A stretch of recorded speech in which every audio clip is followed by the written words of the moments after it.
Listen. What do you hear? The song of 12,000 horsepower in action. Thousands of precision parts operating in flashing unison, obedient to the control of the skilled pilot and crew. Yet it takes a nightmarish panel of sensitive and complicated instruments and controls to adjust the power output for changing loads, speeds, and conditions in flight. Listen again. What do you hear? The familiar sound of a fine motor car engine. More than 100 horsepower, responsive to the driver's lightest touch on the accelerator. Yet this fine engine must be constantly controlled all the time it's in operation to keep its power in balance with changing requirements. Again, what do you hear? The purr of an electric generator. As electrical power loads vary, as conditions vary, throughout the minutes, hours, days, weeks, and months, so must the power be regulated by watchful operators to keep the generator turning at constant speed. What do you hear? You guessed it. The beating of a human heart, one of the most amazing machines on Earth. The normal human pulse is between 70 and 80 beats per minute. Yet this rhythm varies every time we move or change position. Like this when we are resting. Like this when we are running or at play. And changing too with our emotions when we are happy, angry, or frightened. Listen. What do you hear now? That's right, the ticking of a watch. An accurate watch ticks 5 times each second. Like the engines of airplane and motor car, like the generator, like the human heart, your watch is a power plant that must operate unfailingly under an infinite variety of conditions. Yet, unlike our heartbeat, the beat of this tiny power plant must never vary. Unlike the giant generator, it has no tons of concrete on which to rest solid, level, and safe from vibrations which might affect its accuracy. There are no watchful attendants, no careful drivers, no skilled pilots, no banks of instruments and controls to regulate its speed and guard its accuracy. What controls the ticking of a watch? Inside, we find a beautifully poised and balanced mechanism of springs and gears, pinions and bearings. And this entire mechanism must be confined to a very small space. Still, it must run at a constant speed. Never more, never less, with an accuracy that approaches perfection. To understand what goes on inside a watch, let's make a simple device that will keep time. We'll use a garden hose. First, we'll place a little water wheel and dial in the center. When water passes through, it will turn the wheel and make the hand on the dial move. Now we'll attach the hose to a faucet. The faucet is our source of power. The hose conducts the water, our power in this case, past the dial to the nozzle. The nozzle controls the flow of power. By turning the nozzle, we can allow just a little water to flow through the hose, and the hand on the dial will turn slowly.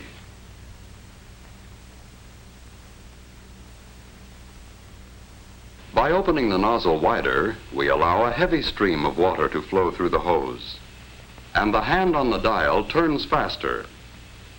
If our source of power, the water pressure, remained constant, and if we could adjust the nozzle carefully enough, we would have a timepiece that would keep accurate time. Here, in a greatly simplified form, we have the 4 elements needed in every timepiece. A source of energy or power, a means of transmitting power, a dial to record the flow of power, and a way to control the power. Now let's see what these four elements are like in our watch. First, we'll take our watch apart, like this.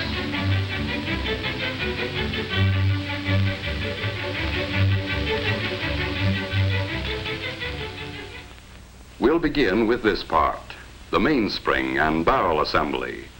And so we can see everything that goes on inside, let's use giant parts to make a watch model. This is the mainspring, and it lives inside the mainspring barrel.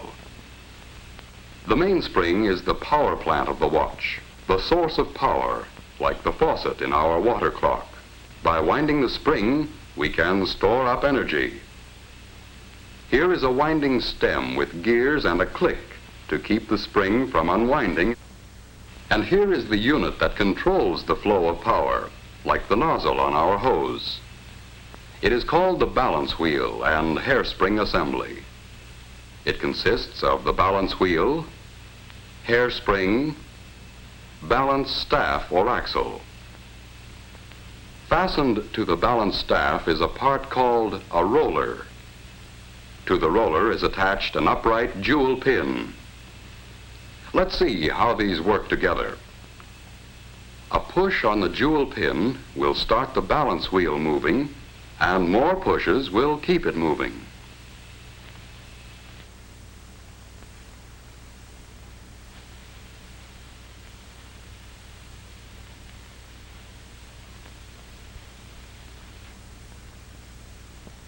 To do this job of pushing, we need this odd anchor-shaped lever called a pallet.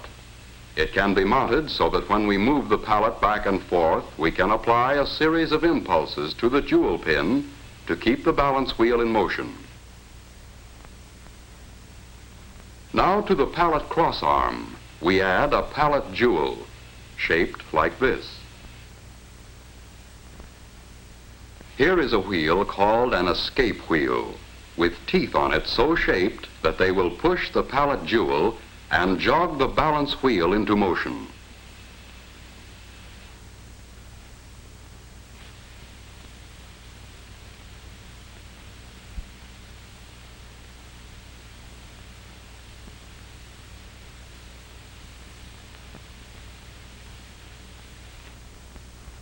Now we'll use the energy stored up in our mainspring to drive the escape wheel.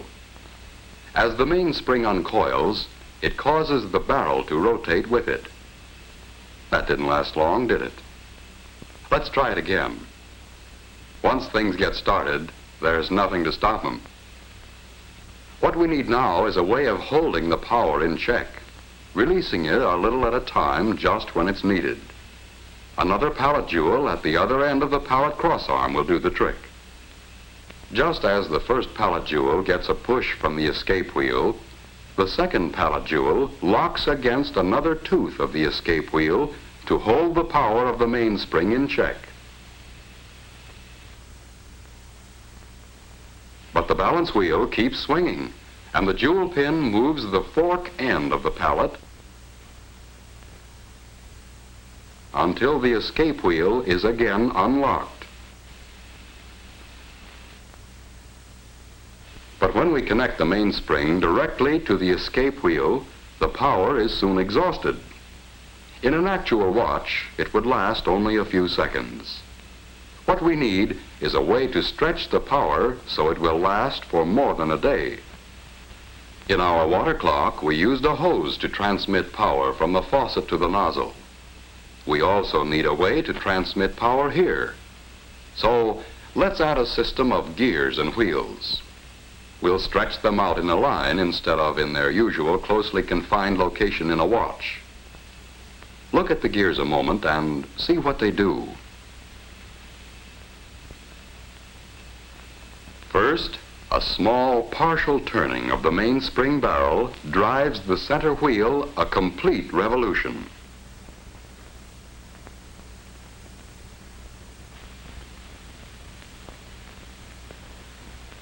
A partial revolution of the center wheel drives the third wheel a complete revolution.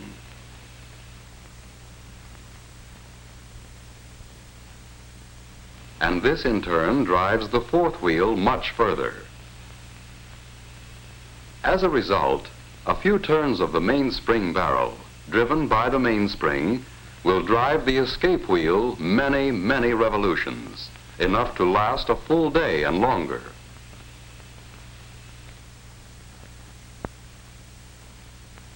What we have now is a complete model watch train. Through the gears, the mainspring drives the escape wheel. The escape wheel teeth push first on one pallet jewel and then the other. The pallet fork nudges the jewel pin on the balance wheel to keep it moving. The swinging balance wheel on its return trip moves the pallet fork. This unlocks the escape wheel to release a little more energy from the mainspring.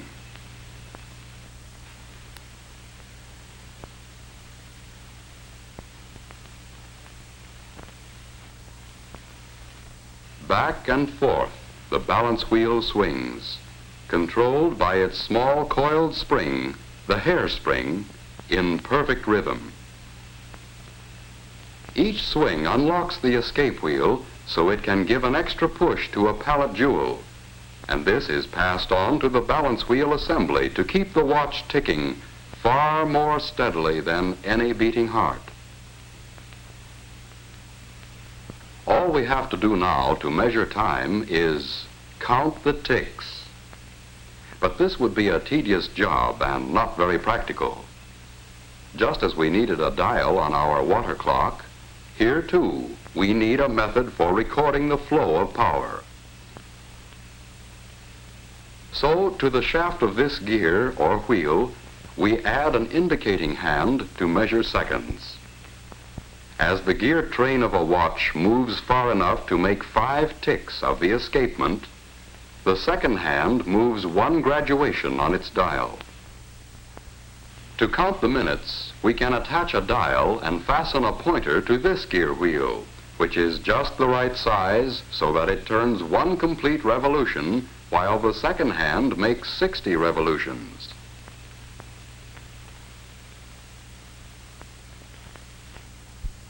And to count the hours, we can have another pointer geared just so, to move 1 complete revolution every 12 hours. The second hand makes a complete revolution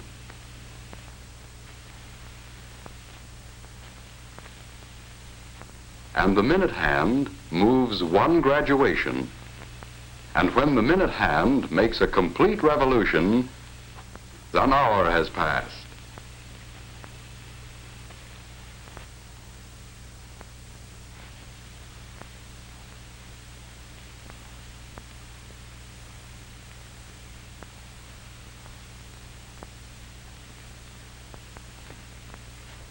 Now we can tell what time it is. But a gear train all strung out like this is a long way from an actual watch. Let's let our model do a bit of rearranging all by itself.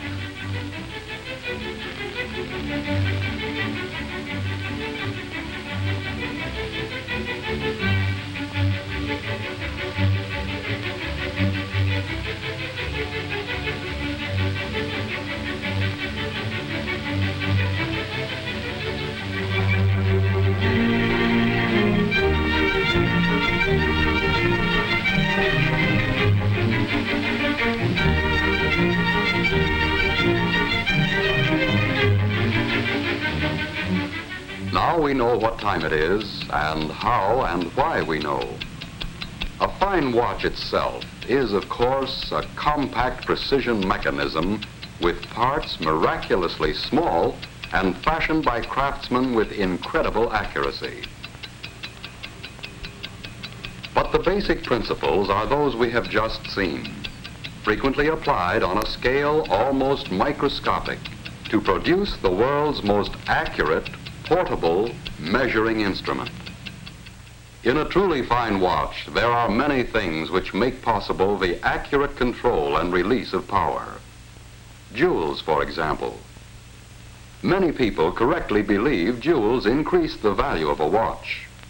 They increase the value all right, but not by being ornamental. Jewels are in a watch strictly for business. They add to the value only when correctly placed and used. They are the bearings which lessen friction, increase the regularity of the running, and greatly extend a watch's life of dependable service. Harder than the finest steel, these tiny surfaces are finished so smoothly they reflect images like a camera lens.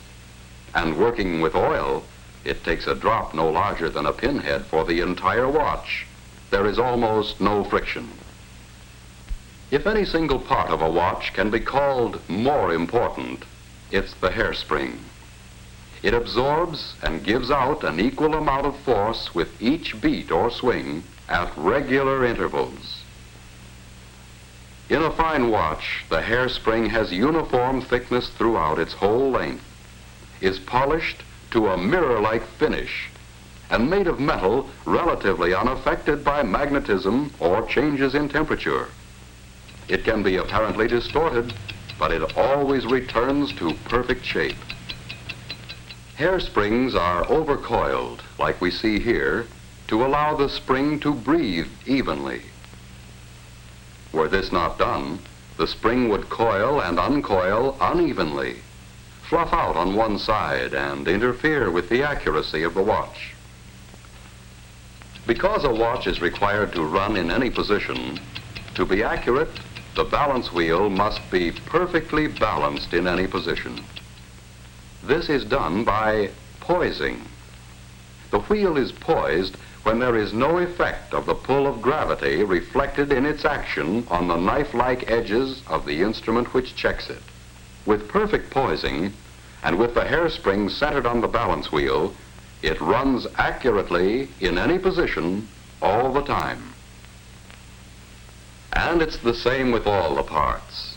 The tiny screws, scarcely larger than a speck of dust. The exceedingly small shafts. The precisely made gears and pinions. The sturdy nickel-silver plates and bridges. Every part is made with utmost precision. Precision which approaches perfection. When we look at the almost invisible parts, understand what they are required to do, realize the uncanny skill needed to make a fine watch, we can easily understand why it is a masterpiece of precision and accuracy.